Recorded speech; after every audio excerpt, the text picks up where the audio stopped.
చైనాకి వెళ్ళాలనుకున్న Russian tankers sudden గా U turn తీసుకుని ఇండియాకి వస్తున్నాయి. ఆ ట్యాంకర్ పేరు ఎక్వాటైటాన్. ఇది రష్యా నుండి ఆయిల్ లోడ్ చేసుకుని చైనాకి వెళ్తుంది. కానీ మిడ్ జర్నీలో సౌత్ చైనా సీ దగ్గర రూట్ చేంజ్ చేసింది.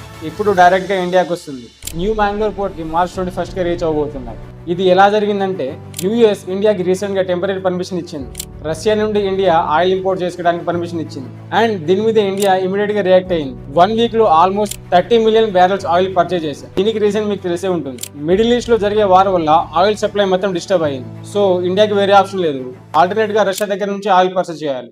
ఇంకో షాకింగ్ విషయం ఏమిటంటే ఒకటి కాదు, దాదాపు 7 ఆయిల్ ట్యాంకర్స్ చైనా నుండి ఇండియాకి రూట్ మార్చుకున్నాయి. అంటే దీనికి క్లియర్ సిగ్నల్ ఏమిటంటే ఇండియా ఇప్పుడు మళ్ళీ మేజర్ బయర్ గా స్ట్రాంగ్ ఎంట్రీ ఇచ్చింది. కానీ దీనివల్ల వచ్చే ప్రాబ్లం ఏమిటంటే ఇంకా రిమైనింగ్ కంట్రీస్ కూడా రష్యా దగ్గర నుంచి ఆయిల్ పర్చేజ్ చేయడం స్టార్ట్ చేస్తే డిమాండ్ పెరిగిపోవడం వల్ల సప్లై తగ్గుతుంది. దానివల్ల ప్రైజెస్ పెరిగే ఛాన్సెస్ ఉన్నాయి. సో ఇప్పుడు one of the biggest question ఏమిటంటే ఇండియా చేసిన స్ట్రాంగ్ మూవ్ ఇది, లేదా ఇండియా తీసుకునే ఫ్యూచర్ లో స్ట్రాంగ్ డెసిషన్ అవుతుందా ఇది? మీరేమనుకుంటున్నారు? కామెంట్స్ లో రాయండి.